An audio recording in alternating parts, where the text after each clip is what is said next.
रक्षाबंधन का त्योहार भाई और बहन के बीच प्रेम और स्नेह को दर्शाता है। श्रावणी पूर्णिमा में रेशम के धागे से बहन द्वारा भाई के कलाई पर बंधन बांधे जाने वाली रीत को रक्षाबंधन कहते हैं। पर हमारे प्यारे दोस्तों, क्या कभी आपने सोचा है कि आखिर कहां से हुई थी ये रक्षाबंधन की शुरुआत? रक्षाबंधन से जुड़ी कई प्रचलित कहानियां हैं, इसलिए आइए जानते हैं पुराणों और इतिहास से कुछ रोचक कहानी। दोस्तों, विष्णु पुराण के अनुसार भगवान विष्णु ने अपने भक्त वली की परीक्षा लेने के लिए एक ब्राह्मण रूप धारण किया। वह उनके यज्ञों पर पहुंचकर दान में 3 पक्ष भूमि मांगी।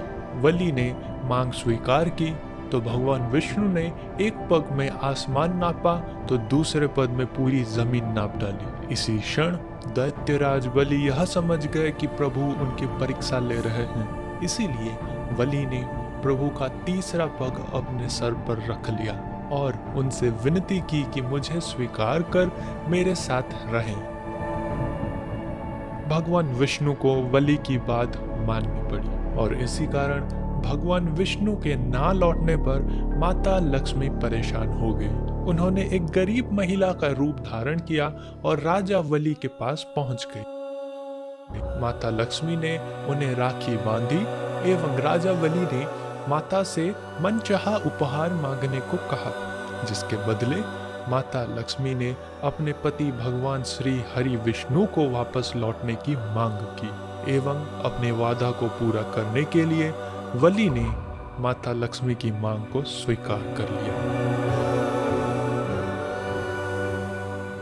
दोस्तों, दूसरी कहानी हम सुनते हैं श्री कृष्ण और द्रौपदी की कहानी। रक्षाबंधन का मूल इतिहास पुरातन भारत में बसता है और यह कहानी महाभारत के एक अद्वितीय किस्से से जुड़ा है। महाभारत के अनुसार एक बार सुदर्शन चक्र से चोट लग जाने पर कृष्ण जी की उंगली से खून निकल आता है। इस बीच द्रौपदी, जो पूरी घटना देख रही थी, उन्होंने खून को रोकने के लिए बिना कुछ सोचे समझे अपनी साड़ी के एक टुकड़े को फाड़कर श्री कृष्ण जी की उंगली पर लगाया, जिसके कारण खून रुक गया। इससे खुश होकर प्रभु श्री कृष्ण ने आवश्यकता पड़ने पर द्रौपदी की रक्षा करने का वचन दिया था। वहीं द्रौपदी के चीरहरण के दौरान जब द्रौपदी ने श्री कृष्ण को याद किया तो उन्होंने रक्षा करने का वचन निभाया और द्रौपदी के मान सम्मान को बचाया। तीसरी कहानी दोस्तों हम सुनते हैं मध्य भारत के इतिहास से रानी कर्णावती और हुमायूं की कहानी। यह बात उस समय की है दोस्तों, जब देश में राजपूत मुस्लिम आक्रमण के खिलाफ लड़ रहे थे। अपने पति राणा संघा के मृत्यु के बाद मेवाड़ की कमान रानी कर्णावती के हाथ में थी। उस समय गुजरात के बहादुर शाह ने मेवाड़ पर दूसरी बार आक्रमण किया था।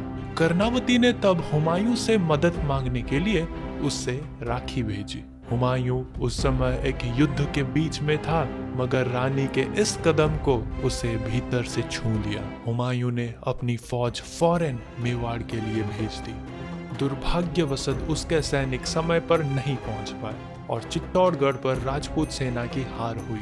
रानी ने अपने सम्मान की रक्षा में जौहर कर ली, लेकिन हुमायूं की सेना ने चित्तौड़गढ़ से शाह को खदेड़कर रानी के पुत्र विक्रमजीत को गद्दी सौंप दी और अपनी राखी का मान रखा। इसी तरह दोस्तों, इतिहास में कई रोचक कहानियां राखी की इस भरोसे को बयान करती है। हमारे ओर से आप सभी को राखी की इस पावन अवसर पर हार्दिक अभिनंदन।